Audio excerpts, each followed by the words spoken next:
So welcome to A Touch of Great Matter. I'm your host, Dave Sokolowski. As always, I'm joined by Barry 3D Carter, Thug Life, Zulf Ali, and Thomas Patrice. So it's the day after Family Day. The occupation in Ottawa is over for now. The borders have all seemed to open up, and Ford's giving away shit like it's Christmas. So I mean, like, hey, if you haven't gotten your car sticker in the last couple of years because of COVID, fucking don't worry about it. It's okay. But if you have, the good news is you're getting your money back for the last 2 years if you've paid, going all the way back to March 2020. Because there's still people driving around with yeah. Oh. Here comes that motorcycle down payment. 2 cars, 2 bikes. It's coming back. Thomas can afford a new wallet now.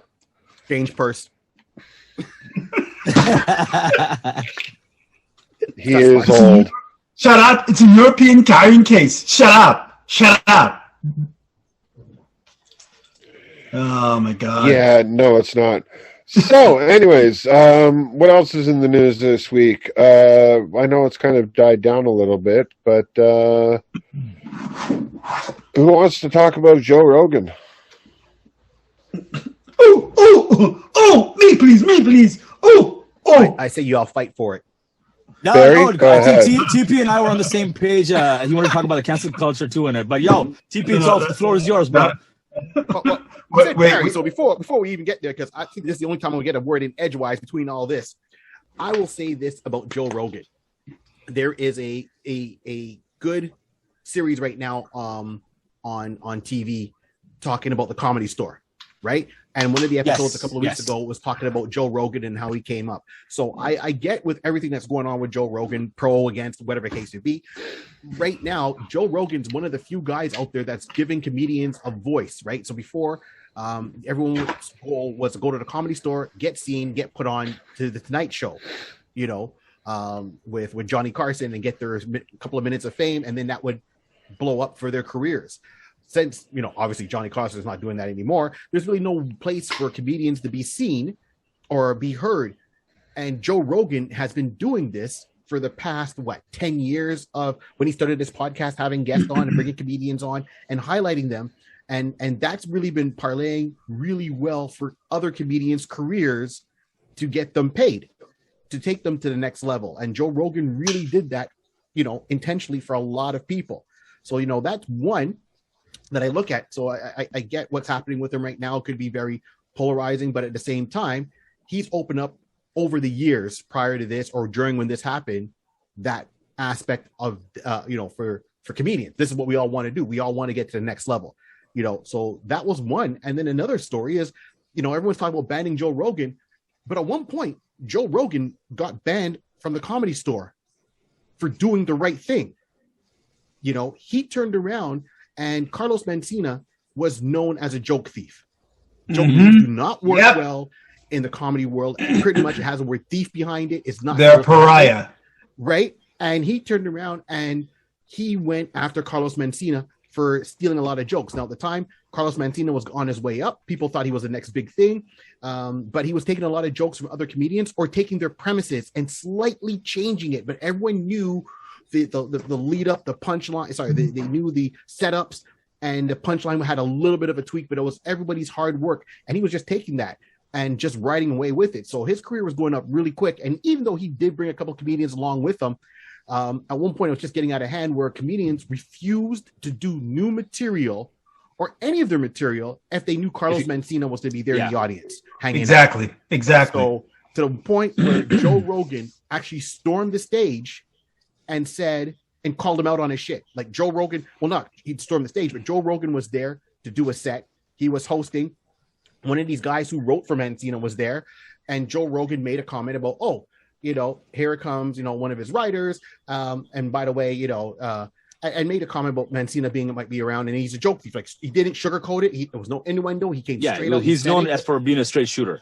Yeah, exactly. And Mencia was in the back and heard this. And Mencia ran up, grabbed the microphone, right before his so-called writer, who was also a comedian, was about to do his set, and him and Joe Rogan went at it. Now, Joe was doing the right thing by calling him out on his bullshit. Yeah, he called him up because pretty much what he was doing, not only was he stealing people's jokes, he did other people's jokes, which got him a spot on HBO. And the HBO spot blew up for him. And what did he do? He turned around and didn't say anything to any of his boys. The next day, the next week, next month, they saw him blowing up and they're like, yeah, but that's my joke. Yeah, but that's my joke. Yeah, but that's my joke.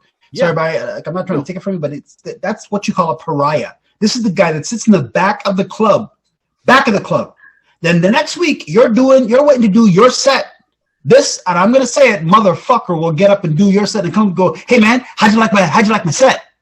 Yeah, exactly what it was. And you mean like Russell Peters? Wow. Yep. Somebody gonna get hurt. Oh yeah, he had a nice wedding, but his wedding was paid on the comedian's money, that he took those jokes from, and that's exactly what happened. When Carlos Mencia is taking those jokes, he's taking away food away from those comedians that worked hard to craft that, and he just took the end product, and there was no money given to them as a writer, nothing at all. So Joe called him out, got into a big argument. Mitzi turned around and she said, "Sorry, Joe, you can't do that. You got to apologize to Carlos," because everyone thought Carlos was the next big thing. And Joe was like, "Fuck that. I'm not apologizing to that thief." And he goes, "Well, as long as you guys support him, I'm not going back to the Comedy Store." And it went 7 years until Joe Rogan went back, and they asked him to go back. Well, it wasn't only Joe. It wasn't only Joe. There's a couple other comedians too who said, "You know what? Fuck this." Because if this guy's going to be around and all of a sudden he can turn out and just do my set and get my profits, I'm not coming back. And a couple of comedians were hungry for a couple of years, man. Well, that's not right. They went hungry, but on top of it, Joe was the only one. Joe got banned, and then other comedians said, "Well, wait a minute, he was doing the right thing, and you guys pretty much banned him because he wouldn't apologize." So Joe walked away, and then Joe went full into his podcast, and now look what it's done. I'm not saying, but I feel very perfect. I'm sorry, but I feel like you're justifying. I feel like you're justifying, in a way, what he did was right. I see where you're coming from, that he actually created a platform, but I think it's still inexcusable to do what he did. No, I'm not saying everyone. I know. Everyone makes mistakes. I know you're giving him that chance that, hey, I know he messed up, but he did a lot of good. Yes, it's the same way Chappelle did for Bill Cosby. He rapes, but he saves a lot. Yeah, okay, but listen. I mean, he dropped the N-word, right? Yeah. Myself as a black man, okay, so you got so that was my point. Are you TP? Are you guys offended by it? Am I offended by it? Let me put it to you this way. A lot of people like to make a lot of. Okay, I'm just gonna come out and say it. They like to make a lot of bullshit out of bullshit. Everybody's a little bit racist, me included. People will have said things in the past, and all of a sudden they come like, oh shit, maybe what I said was a little bit offensive, right? And going after Joe Rogan now, I don't forgive Dog the fucking Bounty Hunter for using the N-word. I don't forgive Mel Gibson for using the N-word. But you got to look at the fucking context, all right? It's not right to use the N-word, okay? No, it's not right. But yeah. But why are you looking at me? Saying. Did I look at you, motherfucker? Did I look at you? I kind of feel like I'm being called out. No, you ain't being called out because you've never used it. Those fucking glasses. You've never used it. You've never used it. What I'm saying is, don't poke the bear, Dave. He's wearing the black coat today. Anyways, my brother. Anyways, as I was saying, I'm just going to point it out, right? Let's look at 6 degrees of separation. Okay, of cancel culture. Edge McCabe, my brother. Okay? Edge McCabe, okay. Malcolm X. Straight up. Joe Rogan used the N-word. The Rock was supposed to go on his show a week before. Then The Rock heard, he used the N-word. Oh, well, I didn't know, so I'm gonna reevaluate what I'm saying. All of a sudden, somebody came and said, yeah, but you said chingy chong ching when you were wrestling in WWE. Let's go back and look at that video. Oh, wait a minute. Since we're doing that, let's look at Aquafina, who uses black speak. Oh, well, wait a minute. Let's go further back because Aquafina used black speak. Let's look at Ted Danson, who had on blackface. Oh, wait a minute. Let's go further back. I'm thinking, do you guys ever just stop and think about the stupid shit you're causing? Yes, people have made mistakes. I'm not justifying it. There's no justifying that. You don't justify that stupid shit. You don't ever justify that. But if we actually took a look at every freaking person in the world, I'm sure you could find dirt on everybody. Hey, you know what? Everybody. You know what? Lex Luthor pissed in the water supply of Metropolis 45 years ago. Hey, you know what? Superman was like, come on, what the fuck, man? No, I'm serious. What the ultimate fuck? Like, I'm not excusing Joe Rogan. I'm not excusing anybody. I'm not excusing Ted Danson. I'm not excusing any of that shit. What I'm saying is, like, okay, you know what, kids? If you got nothing better to be fucking keyboard warriors and hide behind a facade that is a fucking majma of your bullshit, do me a favor. Go the fuck outside. Stop heading to a fucking wall. Come back in when you think you have enough brain cells you've killed. I'm tired of this shit. We have too much cancel culture going on right now. No, so TP, I think Trevor Noah said it really well when it came to Joe Rogan, saying that he was a fringe artist, right? He had his own thing happening in a corner in this big thing. He was doing his own small thing. The minute he became mainstream, like you said, those keyboard warriors, those people are like, oh, I'm kind of feeling offended by what he said. Well, hang on. I got one thing I want to say. Also, I want to say one other thing. Rosie O'Donnell. Rosie O'Donnell was eating in a restaurant or an ice cream place, and she ran into Nick Jonas and his wife. Okay. His wife is a famous actress from India, way before anybody knew her. Okay, brown people knew her. All right. Okay. She got up and she said, "Hi, Nick Jonas. Hi, how you doing?" Then she looked at Priyanka. I know. I'm building it up. Then she looked at this Indian girl came named what's her name, Chopra. So obviously she thought that she was the daughter of Deepak Chopra, which she is not. Chopra is a very, very, very big name in India and in Pakistan also, and it's like Adwell. You know what I'm saying? You know what I'm saying? It's like Ali. You know what I'm saying? Yeah. Not everybody's related to everybody. Okay, right? So my thing is, Rosie O'Donnell came up. She ordered. Okay, sorry. On the kids of Adam? Let me throw this in there. Sokolowski is a very popular name.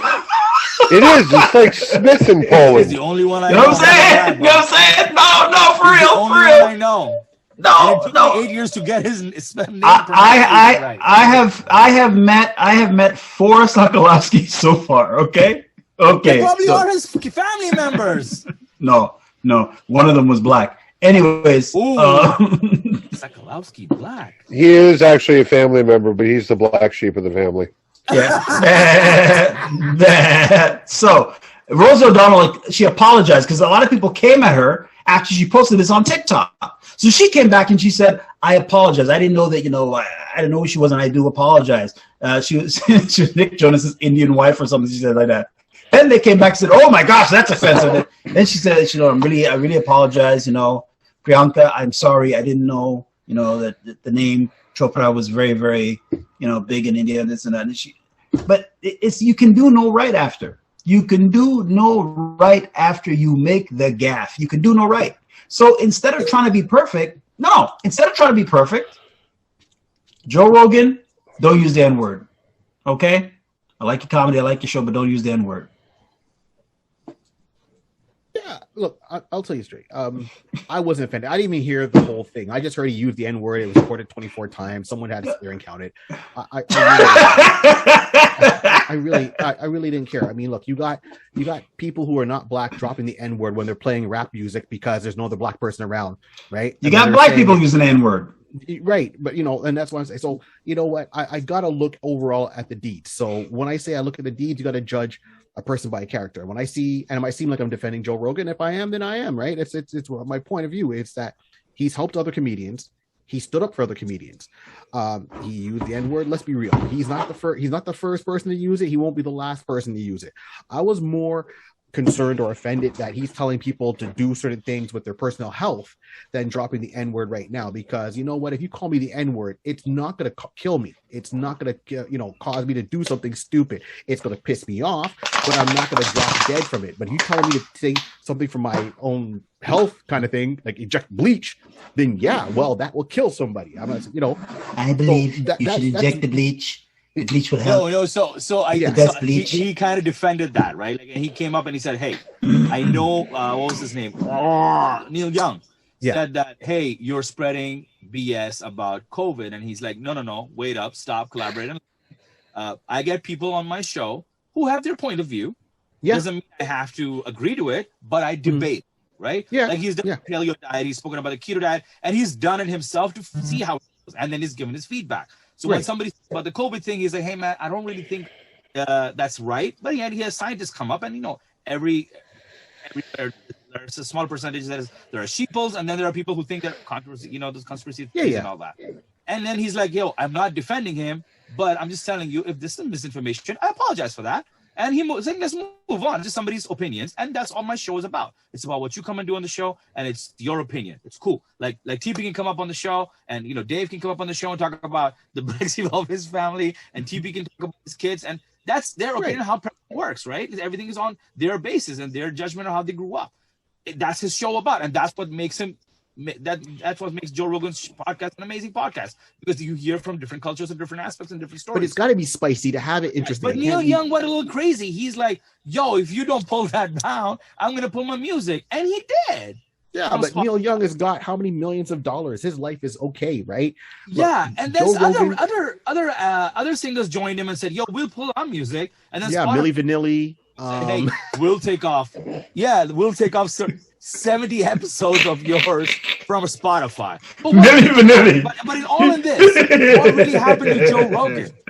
Yeah, what really happened it comes into how he used it. Let's put it like, right? Some of the examples are okay, and that was going to be my point. Go ahead, Dave. One word: context. That's it.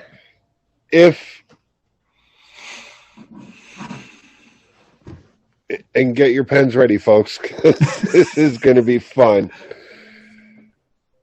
If I don't know Barry and Thomas, and I walk up and I go, hey, nigger, what's going on? Guess what? If either one of them gives me, perfect. Okay? If it's part of the joke that I'm explaining or trying to get out, George Carlin had a great bit on it. He goes, he goes, I know that I'm like the patio fay honky motherfucker and everything else, but you know why Eddie Murphy and Richard Pryor don't get offended when they call each other niggers? Because they're niggers. They know that. They get it. It is context. It's when you're wearing the white sheet and the hood and everything else and you're saying it, yes, you're being a complete fucking dick. Okay? If you're rapping along to Dre or Snoop Dogg or whatever else, don't bite your tongue when that part of the song comes up. You're not doing it. The best way I can explain it is the first acting gig I ever got was in a movie called Conviction. I remember you shared that. Right? And my line, I had 2 words. That's it. My line was to walk up to Omar Epps and go, hey, nigger. At the time, I had my head shaved. I looked like, the Nazis. Like what are they called? The fucking skinheads. Matched it perfectly. You know what? He was the one that actually put me at ease about doing it. Because he's like, you nervous about your line? I'm like, kind of, because it's not every day my vocabulary. You know what I mean? And he's like, are you getting paid for it? I'm like, yeah. He goes, well, then there's nothing to worry about. And I walked away. I went, okay, cool. So I mean, there is context to it. Like, if he was sitting in a studio looking out the window, yelling at people on the street randomly, you're a dick. Can I just say it's cause and effect, man? It's cause and effect. Oh, it's actually Rex and effect. Rex and effect. Okay. You know what? You know what? Check, baby, check. 1, 2. Check, baby, check. Call the they call the wrong checker. Especially what you guys said on the FB Messenger group. Oh, hold on, I got a video for you to go with that. Oh, sure. No, but seriously. But honestly, you know what? It is. It's all about context, and yes, it is a very derogatory word and whatnot. But you know, it's like anything else. Like, if you're going to go back into everybody's timeline and everybody's stream, I'm pretty sure at one point in time I've tweeted something about punching a fucking nun for a cheeseburger. Yeah, those last two. Doesn't yeah, but it doesn't mean I'm going to run out and punch a fucking nun. You know what I mean? Oh shit! Like, Dave's fucking up that nun. Get him a burger quick! Like what the fuck? Blasphemy! Sorry. Dave, where you going? St. Peter's. You know, Oh shit! but that's what I mean. Like, there's the context to it. Yes, you know what? In casual conversation, unless you're at a Klan rally, it should never really be coming up. Okay, but for somebody to go back and say, "Well, 12 years ago you said this," you know, 12 years ago, 12 years ago you said the N-word. Mm-hmm. Okay, well, what? How did I say it? What did I say it with? And I'm not defending him on that. You know, but it does. But that's the thing. It does.